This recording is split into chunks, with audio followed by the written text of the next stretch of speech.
Assalamualaikum warahmatullahi wabarakatuh. Alhamdulillahirabbil alamin.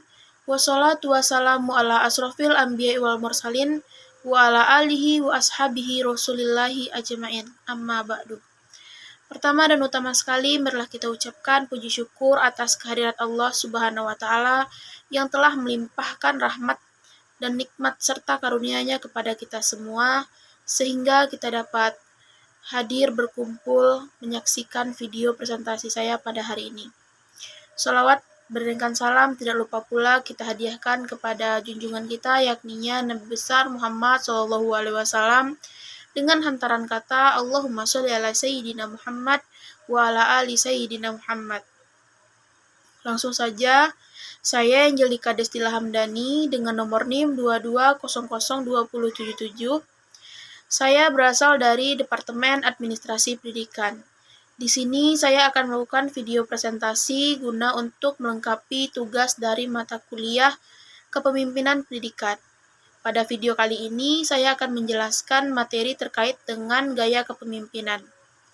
Langsung saja, apa saja itu gaya kepemimpinan dalam mata kuliah Kepemimpinan Pendidikan? Gaya kepemimpinan merupakan salah satu pola yang konsisten dan mampu membuat seseorang pemimpin itu bisa mempengaruhi para pengikut atau bawahannya. Ada beberapa cara dan tipe seorang pemimpin dalam memimpin. Baiklah, kita akan membahas apa saja tipe dari kepemimpinan. Secara bahasa, tipe kepemimpinan adalah suatu bentuk atau jenis kepemimpinan yang di dalamnya diimplementasikan satu atau lebih perilaku atau gaya kepemimpinan sebagai pendukungnya. Gaya kepemimpinan sendiri adalah perilaku atau cara yang dipilih oleh seorang pemimpin dimanapun mereka dalam mempengaruhi pikiran, perasaan, perilaku, dan setiap orang yang ada di dalam organisasi tersebut. Dapat disimpulkan ada 10 gaya kepemimpinan. Baiklah, di sini saya akan membahas 10 gaya kepemimpinan. Yang pertama, gaya persuasif. Gaya persuasif adalah gaya seorang pemimpin dengan menggunakan kebiasaan yang melakukan pendekatan lalu mengubah perasaan. Pendekatan untuk menarik rasa simpati, menarik pikiran, bujukan, ajakan. Leader untuk bisa mempengaruhi para karyawan atau para bawahan melakukan apa yang ia inginkan, maka seorang leader itu harus betul-betul memahami siapa mereka sehingga bisa mengubah situasi tersebut agar mereka dapat melakukan cara yang tepat untuk mendekati para bawahannya. Selanjutnya yang kedua adalah gaya represif. Gaya represif adalah gaya kepemimpinan dengan cara memberikan tekanan-tekanan atau ancaman-ancaman yang membangun kepercayaan pada bawahan, sehingga pada bawahan tersebut menjadi takut untuk melakukan segala sesuatu dan akhirnya mematuhi apa yang diminta oleh pemimpin mereka. Selanjutnya adalah ketiga, gaya partisipatif. Dengan cara ini, memberikan kesempatan kepada karyawan, pegawai, atau bawahan untuk aktif, kreatif, menata segala hal yang ada di lembaga tersebut, baik secara spiritual, fisik, material, ataupun secara mental. Mereka cenderung berpartisipasi pada kondisi-kondisi memaksa yang buat mereka sebagai pemimpin, sebagai pimpinan, untuk mengajak para karyawan berpartisipasi dalam melakukan kinerja atau mengambil kebijakan secara bersama. Selanjutnya, yaitu gaya inovatif. Pemimpin biasanya cenderung selalu berusaha selaku meyakinkan diri dengan sangat keras untuk mewujudkan berbagai macam usaha, melakukan pembaruan yang memang inovasi tadinya untuk segala bidang yang ada dalam lembaga, baik dimulai secara politik, sosial, budaya, ataupun produk. Kalau di dunia pendidikan berinovasi kepada karya-karya pendidikan, kemampuan guru, dosen, mahasiswa, dan anak pengembangan metode-metode pembelajaran, maka untuk mencapai tujuan pendidikan tersebut akan terkait dengan perkembangan IT, termasuk dengan gaya inovatif itu sendiri. Yang kelima adalah gaya investigasi, yaitu selalu melakukan penelitian dengan mencari fakta-fakta. Biasanya penelitian-penelitian ini untuk mengumpulkan berbagai data, kebenaran-kebenaran itu sendiri dengan rasa penuh kecurigaan dan problem, sehingga muncul rasa ketidaknyamanan untuk saling berinteraksi satu sama lainnya dan melakukan kondisi-kondisi yang tidak nyaman di bawahnya karena mencari data dan faktanya itu panjang, sehingga yang ditimbulkan adalah kecurigaan pada bawahan, sehingga kondisi-kondisi tersebut akan termasuk kepada loyalitas karyawan menjadi kurang berkembang karena karyawan merasa takut melakukan kesalahan dan dicurigai oleh pemimpinnya untuk melakukan sesuatu. Maka dari itu karyawan ini melakukan sesuatu yang sebenar-benarnya akan melebihi ekspektasi dari seorang pemimpin tersebut. Yang keenam, gaya inspektif.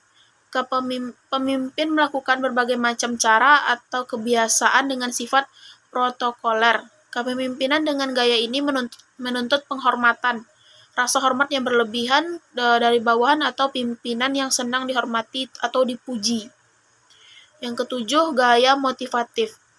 Gaya yang dapat menyampaikan berbagai macam informasi atau ide-ide kreatif berbagai macam yang dimiliki, lalu disampaikan, dikembangkan dengan berbagai kebijakan-kebijakan baru yang ditularkan nantinya, yang dilaksanakan kepada bawahannya, sehingga mereka cenderung menyampaikan hal-hal itu dengan santai, karena ada gaya yang mampu memotivasi orang lain ketika menyampaikan hal tersebut.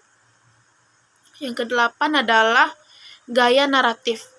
Gaya pemimpin yang banyak bicara namun tidak sesuai dengan apa yang dia kerjakan, di mana pemimpin ini hanya banyak bicara tapi tidak bekerja. Ada bekerja tetapi sedikit lebih banyak bicara.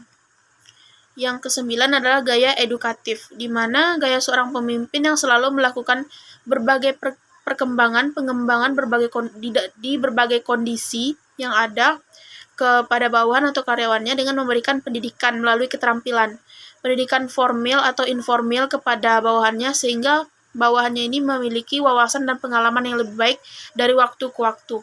Seorang pemimpin dengan gaya ini disebut dengan edukatif, biasanya tidak menghalangi bawahannya yang untuk mengembangkan diri, sehingga para bawahannya itu leluasa mengembangkan potensi-potensi yang ada pada dirinya.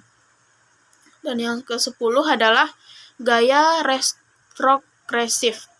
Gaya kepemimpinan ini di mana pemimpin tidak suka melihat orang yang lain maju, apalagi bawahannya. Jadi pemimpin ini nggak suka kalau misalkan bawahannya tuh lebih daripada dia. Jadi orang lain tuh tidak diberi kesempatan untuk mengembangkan diri, cuman dia aja yang bisa menonjol daripada orang lain. Nah, pemimpin ini dengan gaya ini selalu menghalang-halangi bawahannya untuk maju, karena dia takut untuk tersaingi dari bawahannya tersebut.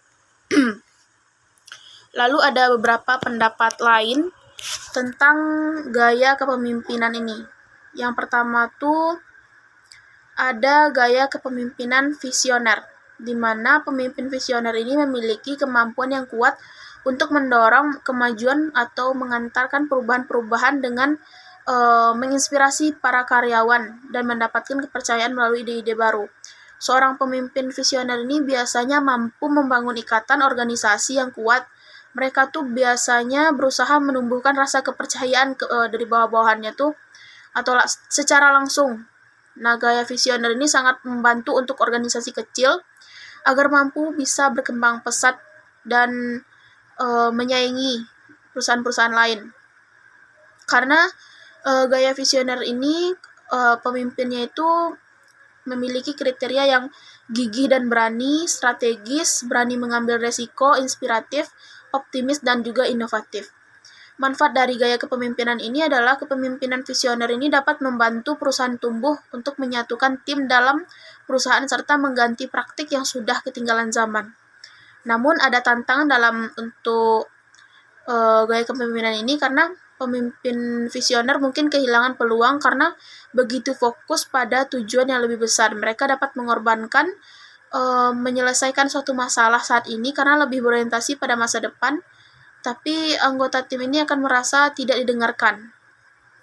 Contohnya seperti seorang guru BK yang membuat suatu kelompok di sekolah bersama guru lain untuk membantu menyelesaikan kecemasan dalam masalah yang dihadapi oleh siswa di luar sekolah. Tujuannya adalah untuk membantu siswa memiliki fokus yang lebih baik dan berhasil di sekolah. Namun, guru ini telah mengembangkan metode pengujian sehingga dapat menemukan cara yang berarti untuk membantu siswa tersebut lebih cepat dan efisien. Seperti itu. Baiklah, hanya sekian materi yang dapat saya sampaikan. Mohon maaf apabila ada kesalahan. Wabillahi taufiq wal hidayah. Wassalamualaikum warahmatullahi wabarakatuh.